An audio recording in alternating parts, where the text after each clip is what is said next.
We're continuing on in the book of the Song of Songs. As we read it, we're writing it into our lives that we can become His pleasure because He's our pleasure, and that one day we will marry Him. Before we do, let's have some prayer. Lord Jesus, we open to You. We pray everything and anything between us, or that would try to come in and disrupt or disturb our union with You, the fellowship with You, can be dealt with in whatever way You seem fit. Lord, we just give You this time, and we just pray Your bride can become more prepared, that You could return. Amen. We're in chapter 2, and we're in verse 15. The beloved Christ is calling His lover to come out from behind the wall, that He could see her, hear her, that she would be with Him. So He's been speaking, but she's been rehearsing His speaking. The beginning of this section, you see, she says, "My beloved spoke to me," and then she records or echoes out what He had spoken to her. So we're still in that section. In this verse right here, verse 15, let me read it. It says, "Take us the foxes, the little foxes that spoil the vines, for our vines have tender grapes." This verse to many is hard to find who is the speaker. Is this the prayer of the lover to remove any kind of hindrance that they can proceed on in union? Or is this a command of the bridegroom, Christ, to his lover, that she would deal with things, hindrances, old things, sins in her life? And so we come to this point here, and it's hard to find exactly who is speaking. And I will just share how I feel and what I've seen in the Word here. She's continuing His speaking. And He just said, "Let me hear your voice, for your voice is sweet." Many would take this verse as a part of a ballad or a poem, and that He is telling her to speak it out, and He wants to hear her voice in singing. And that could be true, but I feel that there's something more here. And what it is He is speaking to her as a command, and she's responding to Him. And this is all happening together, so it's hard to say whose voice it is, but they both desire the same thing to happen. In this verse, there's a joint interest. There's when it says in this verse, it says, "Take us." Uses the word "us," and then later on it says, "our vines."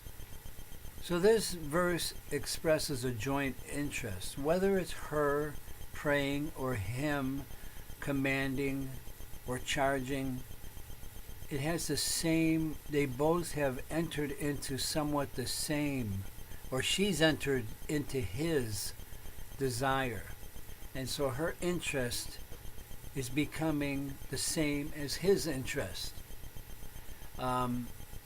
This is a pair of lovers. They're two lovers, and their interests are starting to merge as one. And whatever happens that she does affects Him. And in the same way, whatever He does affects her. So there is a mutual effect. And the beloved desires her so much. So both of them share an interest and are affected by one another. So He says, "Take us, the foxes." This word "take" means to seize or grasp, to take possession, or to catch. So again, you could say this is her prayer or the beloved's warning. And then again, since they have a joint interest, it should be both. And what does this word take means? Well, something positive is not here, and so he's telling her, and she's echoing his voice, to take, to catch. And what do you need to take away, or catch, or grasp? In 1 John 1:9, one thing that needs to be taken away is any undealt with sin. So if there's anything here that is a matter of sin, there needs to be a confession. She needs to confess, and she needs a cleansing. So his charge and her prayer is that sin would be dealt with. Also in Matthew 16, after Peter had received such a high revelation that Jesus was the Christ, the Son of the living God, he called Peter in a somewhat the similar way that he's calling her, and he said, take what? Take up your cross and follow me. So he's telling her to take the cross to her self-life. Something of the self-life is here that needs to be dealt with by the cross. As we enter into a more intimate fellowship with him and a deeper union with him, we appreciate the cross much more. We love the cross because it deals with those things of the self-life. In Romans 6, it says we have been crucified with Christ. This is a fact. This is an unchanging fact. But in Romans 8, although we have the fact of being crucified with him, it says you need to put to death. This is another aspect of the word take, is to put to death. Put to death the practices of the body. But it says by the Spirit.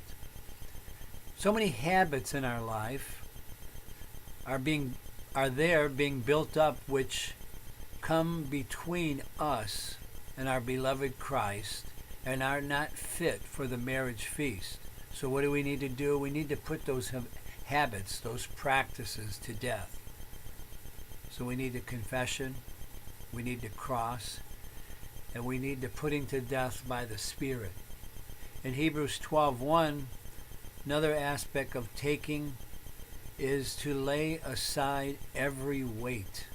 We're on a journey, and this journey is a race, and to run in a good way, we need to lay aside every weight and the sin which easily entangles us. So in this section, the joint interest is that everything would be cleared away. And what are these things called? It says, take us to foxes.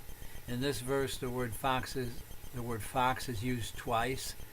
And what is the fox? It's in Luke chapter 13, verse 32, when it talked about, it describes Herod, the king, as a fox. Someone sly, someone crafty, and someone damaging to God's purpose or desire.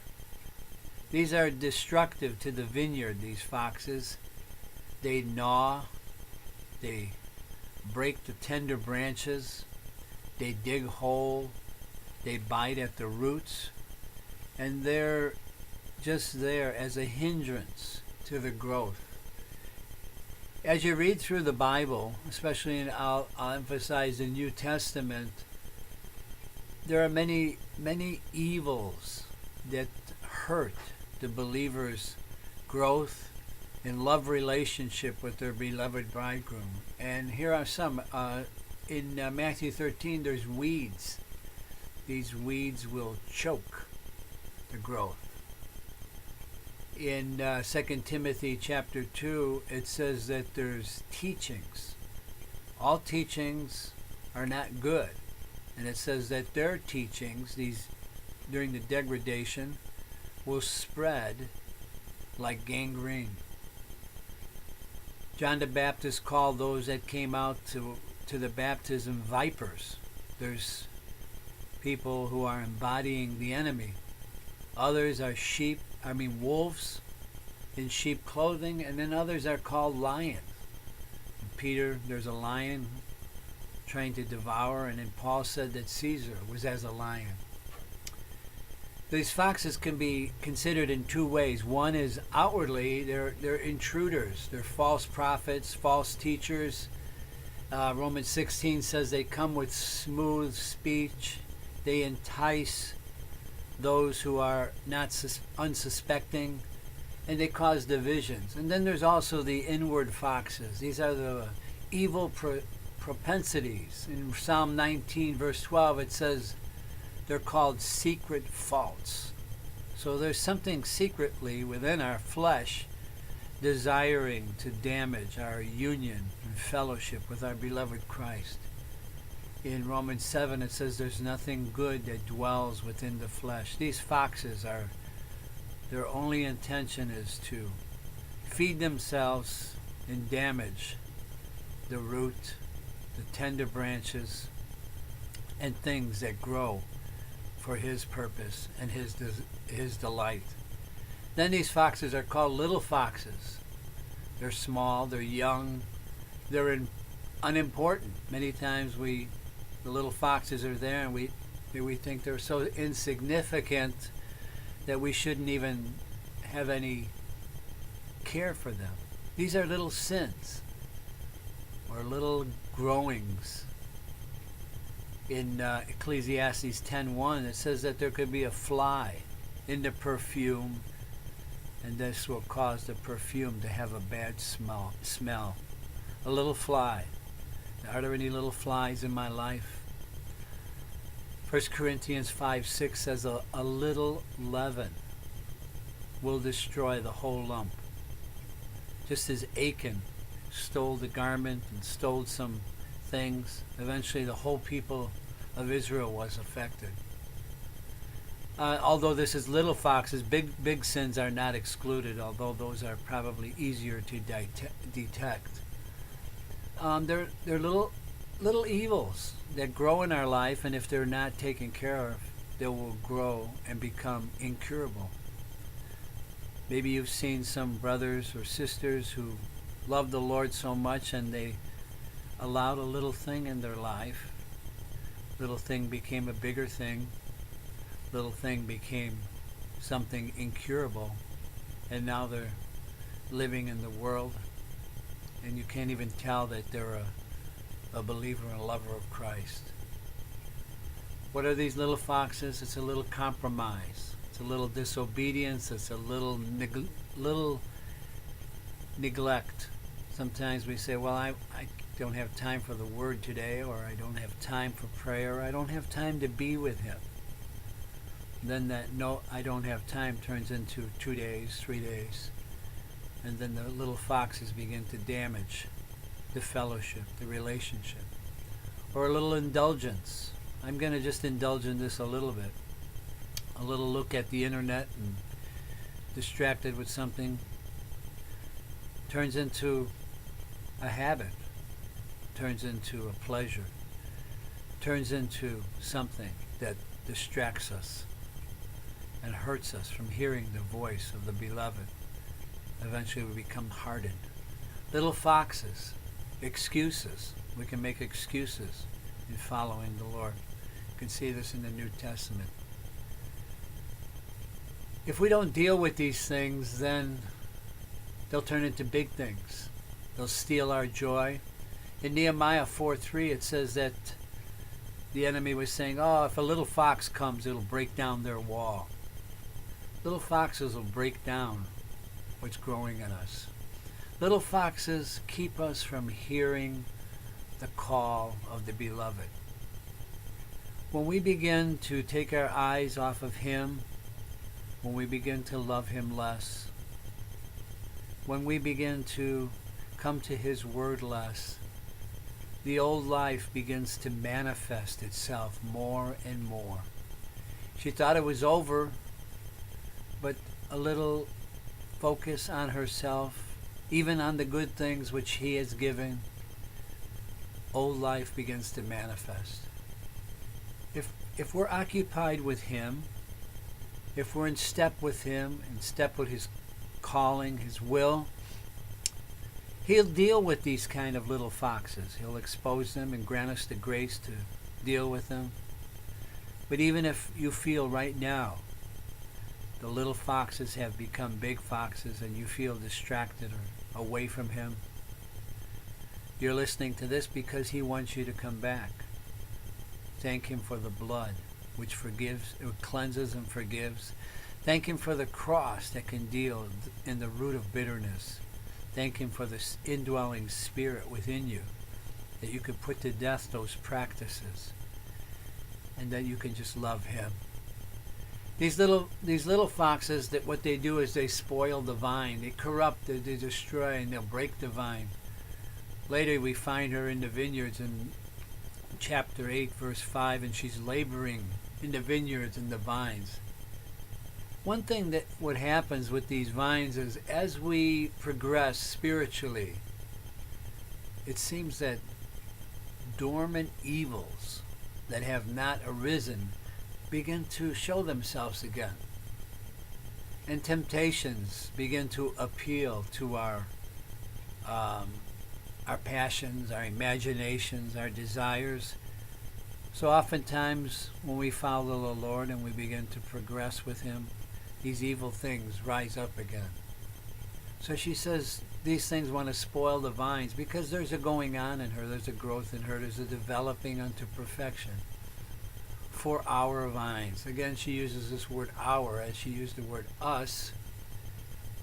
This is the 5th time so far in the song up to this point that she's used the word our.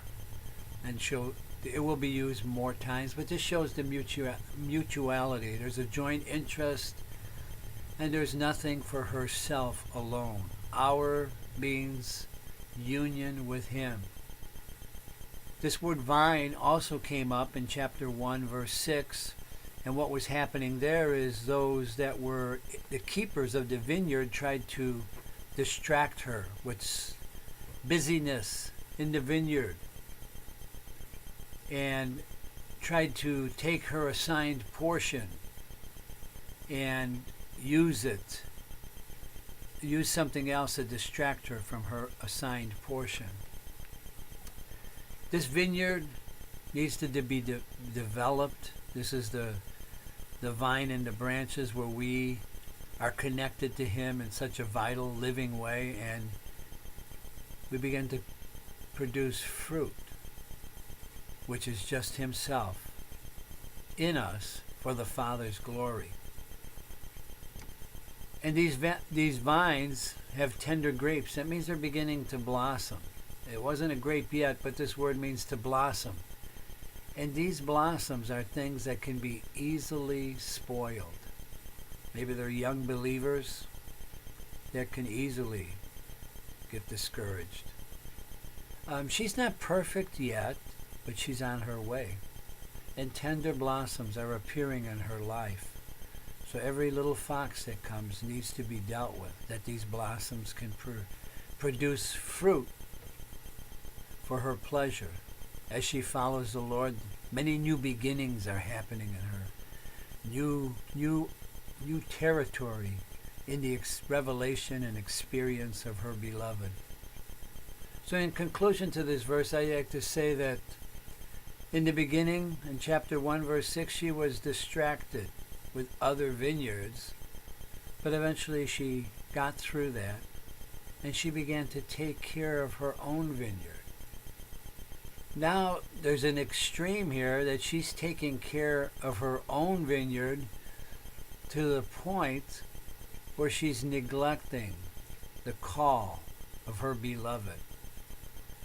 She's so occupied with herself that she's fearing.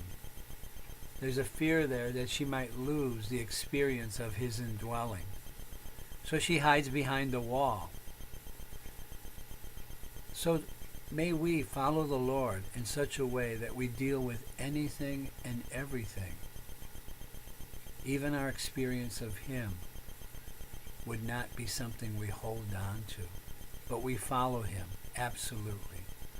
Lord Jesus, write this song more into our life.